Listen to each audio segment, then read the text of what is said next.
Hello friends, my name है सिमरन और मैं आप सबका अपने चैनल पर वेलकम करती हूँ।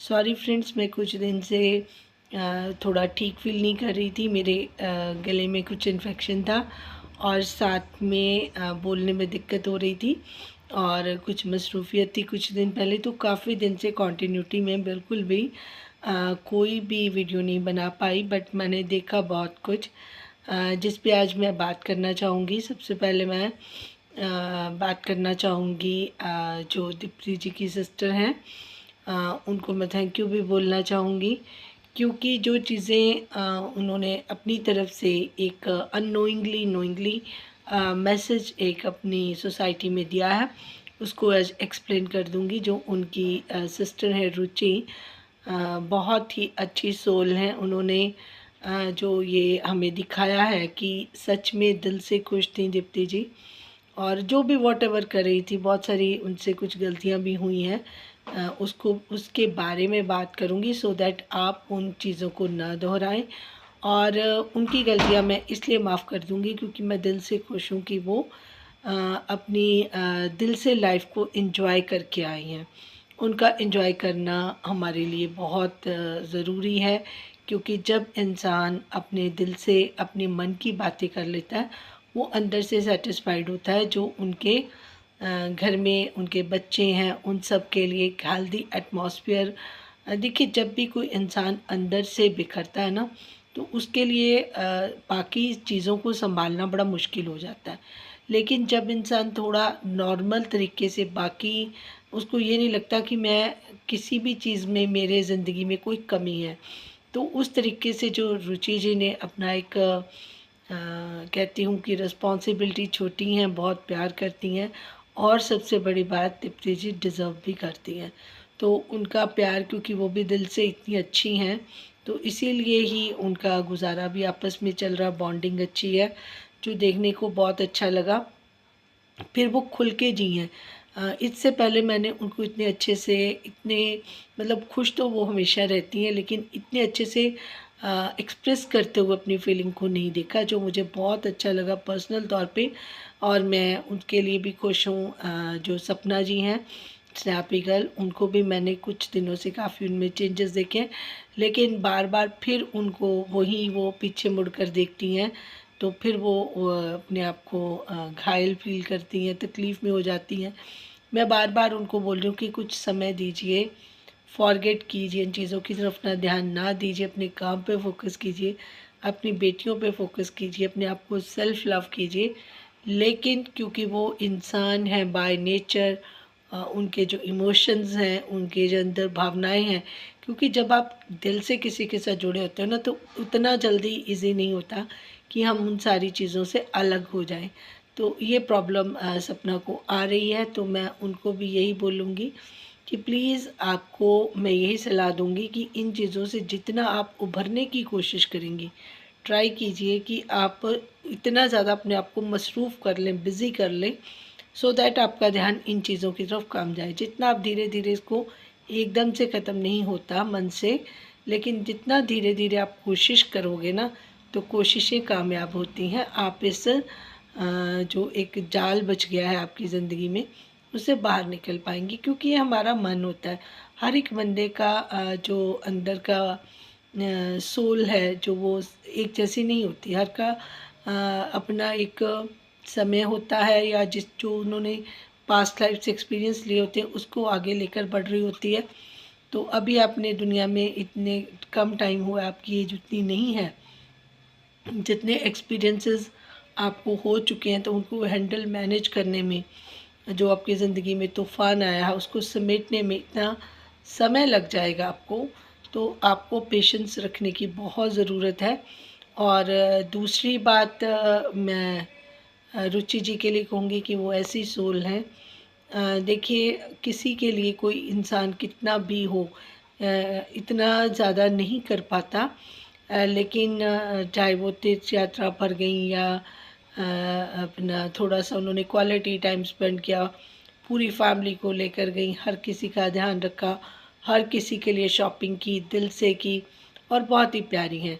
तो उनको मैं दिल से धन्यवाद दूँगी कि लोगों को ये भी मैसेज मिलेगा कि जो हमारे परिवार में कुछ लोग जिनके साथ ऐसे मिसहैप्स हो जाते हैं, लेकिन उन इंसानों को जीने का हक होता है, तो उनको प्रायोरिटी देना, उनको खुश रखना, ये बहुत बड़ा जो है अच्छा काम है। तो इस इन चीज़ों से हमें सीख लेनी चाहिए कि ये नहीं है कि उस इंसान को जीने का हक कि वो ऐसे क्यों पहन रहा है, वो ऐसे क्यों खा रहा है, वो ऐसे क्यों एंजॉय कर रहा है सॉरी। तो इन चीज़ों से प्लीज़ आप सब लोग ना सीखा करें कि ये ऐसी अच्छी पॉजिटिविटी चीज़ें हैं।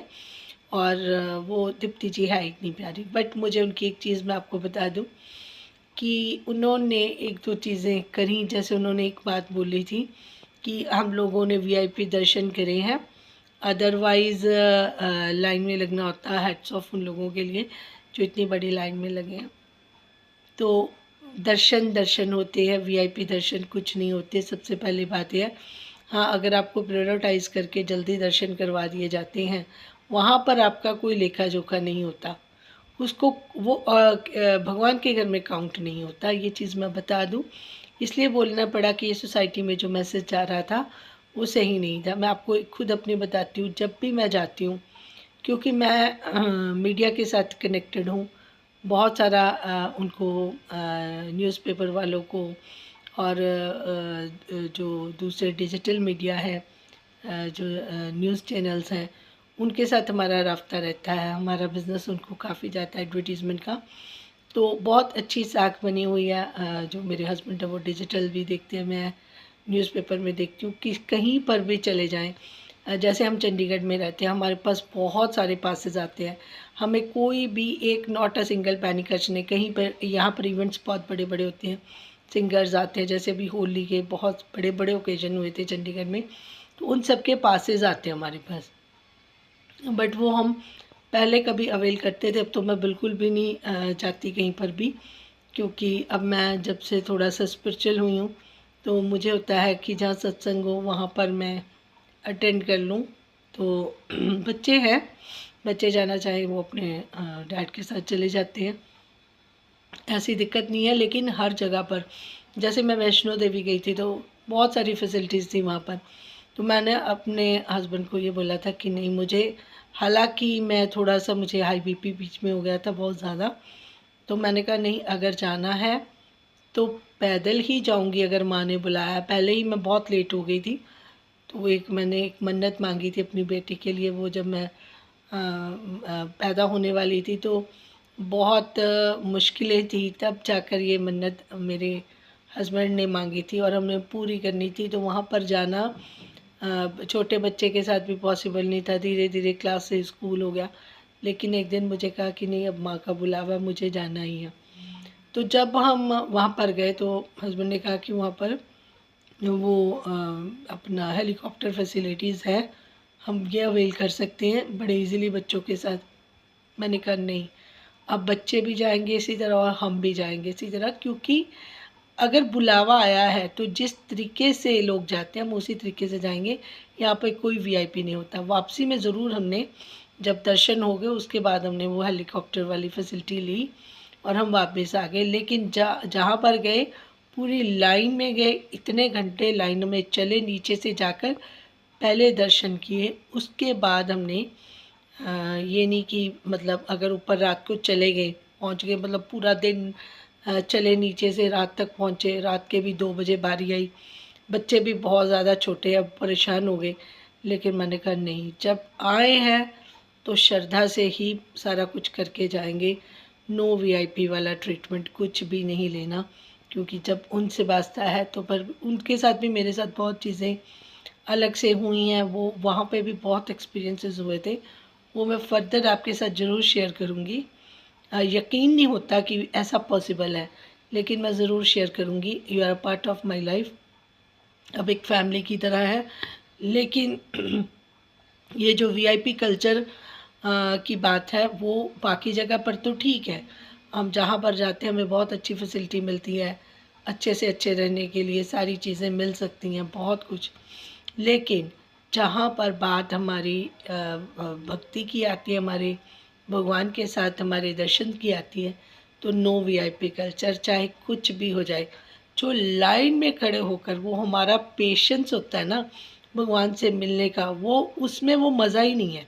आप गए दर्शन करके आ गए और आपको वो हुई नहीं। आप वैष्णो देवी में देखिए कितनी चढ़ाई है, सारी चढ़ाई चढ़कर उसके बाद इतनी बड़ी बड़ी लाइनें लगी होती हैं, रात के 2-2 बजे तक पूरी रात मंदिर खुला रहता है, इतनी भीड़ थी।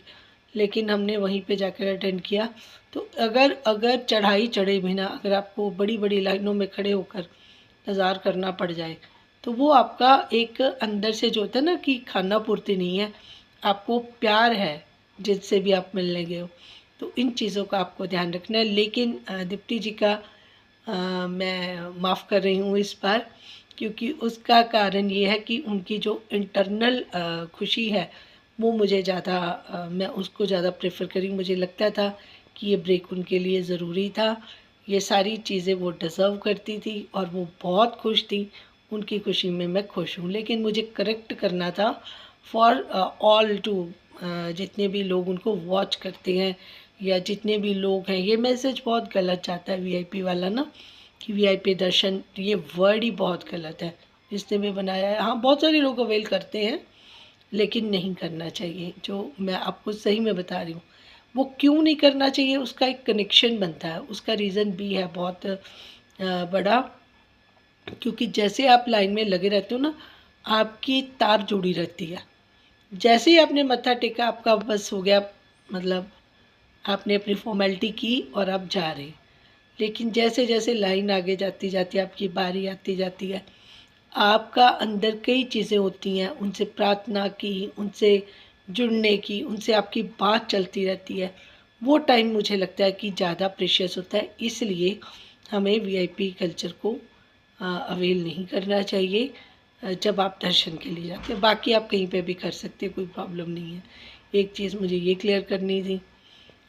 दूसरी बात मुझे एक जो अप्सरा मॉम है उनसे भी एक ज़रूर करनी है कि मैं आपकी सारी बातों से एग्री करती हूँ। आप बहुत समझदारी से चीज़ों को लेकर चल रही हैं, फैमिली को संभाल रही हैं, गाइड कर रही हैं। जहाँ पर आपकी ज़रूरत होती है आप अपनी तरफ से पूरा अच्छे से कोशिश करने की कोशिश भी कर रही हैं। जो अंशु वाला मामला है, मैं उसमें बोलूँगी कि आपने अंशु को इसीलिए वहाँ पर इनवाइट भी इसलिए किया था कि वो फ़ील ना करे कि उसको इम्पोर्टेंस नहीं मिली है। फिर वहाँ पर जाकर भी वो अपने तरीके से चीज़ों को उसने शूट किया, जैसे कि मेरी फ़ोटो नहीं लगी है, वो वहाँ पर भी हर्ट हुई। फिर वो अपनी रील्स वगैरह में मस्त रही, या उसको ये बहुत सारी चीज़ें अंदर दिल से रही कि मुझे इम्पोर्टेंस उतनी मिलनी चाहिए। तो मुझे लगता है कि अगर आपका कन्यादान, जो आपसे बात कर रही हूँ, कि किसी ने कर दिया आपका कन्यादान, तो ये बहुत बड़ी बात है। आपके लिए भी सौभाग्य की बात है, उनके लिए भी। लेकिन आपका डिमांडिंग होना बनता नहीं है। देखिए, जितना उनसे हो पाता है वो देख रहे हैं, वो अपनी कोशिश कर रहे हैं। जहाँ पर कोई कमी रह जाती है आप उसको हाईलाइट करते हो। आप उनके जितने भी सर्कल में लोग हैं, चाहे वो जो पहले वो बोल रही थी, क्या नाम है उनका, मुझे नाम याद नहीं आ रहा, जो उनके पहले फंक्शन में गई थी, अकरी क्या नाम है उनका, भूल रही हूँ, मेरे माइंड से नाम नहीं आ रहा। तो उस उनको भी आपने ये बोला, आप उनके घर में रहने के लिए भी गए। वो बड़ा चैनल है, 2 मिलियंस के आसपास। तो उनसे भी आपने यही बातें करी। आप जो नया ये एक आंटी जी बता रही थी, पूजा और पता नहीं क्या नाम, जो नया दूसरा मुझे नाम नहीं अभी, क्योंकि इतना देख नहीं रहे हैं ना, इनको अभी नए नए नाम आ रहे हैं तो नहीं याद चैनल का, लेकिन जिसके बारे में बात हो रही थी, जिन्होंने ये बोला था कि वो आपने उनसे शेयर किया जो आपको तकलीफ़ थी वहाँ पर, आपने अपनी मदर थी वहाँ पर आपकी, अगर आप मानती थी तो उनको अपने माँ को जाकर पहले बताना चाहिए था। उल्टा आपने लोगों को मना किया कि उनको बताए नहीं, है ना? वो चीज़ भी आपकी गलत थी। आप जब सारी चीज़ें आप अपनी तरफ से करते हो, तो आप धीरे धीरे लोगों के मन में उनके बारे में जो चीज़ें डाल देते हो, फिर वो लोग दूसरे तरीके से बाहर निकालते हैं। तो यहाँ पर मैं गलती टोटली अंशु की मानती हूँ, क्योंकि वो उस तरीके का क्रिएट करना या लोगों को बोलना कि मुझे इस वजह से, इनकी वजह से दिक्कत आ रही है। अगर आपको नहीं लग रहा, उन्होंने आपका कन्यादान कर दिया, अगर वो निभा रहे हैं बहुत अच्छा, जितना भी निभा पा रहे हैं बहुत अच्छा, अगर फिर भी आपको उनकी चीज़ें जो उतनी सेटिस्फाइड नहीं लगती, पूजा जी का ऑपरेशन था, उन्होंने तो शिकायत नहीं की, वो उनकी रियल बेटी थी, क्योंकि वो उनकी माँ है।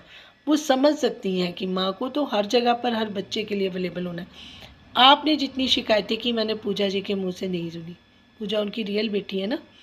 तो पूजा जो हैं, अप्सरा मॉम से कभी शिकायत नहीं करती कि मेरा ऑपरेशन था या कुछ था, आप नहीं है, अभी उनकी बेटी के साथ एक हादसा हुआ तो चलो वो उनका भाई भाभी चले गए, बट उन्होंने ये नहीं कहा कि अप्सरा मॉम नहीं आई, पला नहीं आया, कुछ नहीं आया, है ना। तो हर चीज़ उनको भी पता है कि हालात कैसे हैं, चीज़ों को कैसे मदर हैं कितना मैनेज करेंगी। आपको भी देख रही हैं, वहाँ पे घर में जो रंजना है उनकी तबीयत ठीक नहीं है। सो मैनी थिंग्स, है ना। घर के आसपास भी आप देखा करो, सिर्फ आप अकेले आप नहीं हो ना कि आप ही को अटेंड करना है, उनके पास अपनी पूरी फैमिली है और चीज़ें कभी कम कभी ज़्यादा होती रहती हैं। इतना ज़्यादा आप एक्सपेक्टेशन मत रखें, क्योंकि देखिए अगर उनकी रियल बेटी जो समझ सकती है घर के प्रॉब्लम्स को, तो आपको भी, अगर आप उनको पेरेंट्स की जगह रखती हैं तो आपको भी समझना चाहिए। उल्टा आप सोशल मीडिया का फ़ायदा उठा कर लोगों को उनके मुंह में दे देती हैं, वो चाहे कुछ भी है ना। आपके ससुराल के वालों में आपकी इज्जत बनती है जब वो जाते हैं, आपका पता लेने जाते हैं, उनका बेटा प्रिंस दोबारा लेने गया पता, तो खुद भी आप इस चीज़ों को समझिए। अब आप नादान नहीं हैं, अगर आप नीडी हैं कि आपको प्यार चाहिए तो लॉन्ग रन आपके रिश्ते कभी नहीं चल सकते अगर आप इतनी डिमांडिंग रहेंगी। मुझे लगता है कि आपके इन लॉज को भी इन चीज़ों का पता है कि आप उनके एक ज़िम्मेदारी हैं, फिर भी वो अच्छे से निभा रहे हैं, प्यार से निभा रहे हैं। तो जितना आपको मिल रहा है आप उसको उसको अगर खुशी खुशी एक्सेप्ट करोगे ना, तो लोग आपके साथ और ज़्यादा करेंगे। अगर आप इस तरीके से कमियां और इन चीज़ों को गिनाते और ब्लेम गेम में रहोगे तो फिर आपको कोई फ़ायदा नहीं होगा। तो keep it in your mind, दूसरों पे ब्लेम करना छोड़ दीजिए। बाकी रही बात अप्सरा मॉम की, वो अपने तरीके से जितना उनको लग रहा है ठीक कर रही हैं। पता नहीं एक समय होता है जो मुकर्रर होता है, उनकी चीज़ों के बारे में मुझे बहुत कुछ बोलना है, लेकिन एक स्पेशल वीडियो बनाऊंगी जब मैं बिल्कुल ठीक फील करूंगी। अभी थोड़ा सा मैं बोल पा रही थी तो मैंने कहा चलो, कुछ लोग बहुत मिस करते हैं कि आपकी वीडियो नहीं आई, मैसेजेस मैं देखती हूँ, लेकिन गला बहुत ज़्यादा ख़राब था। अभी भी उतना अच्छे से नहीं बात हो रही है, लेकिन कोशिश की है दोबारा से। अप्सरा मॉम और कुछ ऐसी बातें हैं जो मैंने देखी सोशल मीडिया पर, उस पर ज़रूर बात करने आऊँगी। और thank you so much for watching, जिन्होंने मुझे इतना प्यार किया, मिस किया। मैं भी आप लोगों को बहुत मिस कर रही थी, लेकिन प्रॉब्लम ये थी कि एक तो पहले कुछ बिज़ी थी एग्ज़ाम से बच्चों के, उसके बाद मेरा जो गला है वो बहुत ज़्यादा बात करने लायक नहीं था, आवाज़ नहीं निकल रही थी, शायद कोई गले में इन्फेक्शन हो गई थी इस वजह से। Thank you so much for watching. जिनको मेरी बात अच्छी लगी है वो चैनल को लाइक सब्सक्राइब शेयर कर दे, क्योंकि जो आगे वाले वीडियोस बनेंगे वो आपके लिए बहुत मीनिंगफुल होंगे, पावरफुल होंगे। उसमें आपको बहुत सारी ऐसी चीज़ें पता चलेंगी जो आपको आगे आपके फ्यूचर के लिए काफ़ी बेनिफिशियल रहेंगी। Thank you so much for watching. Thank you.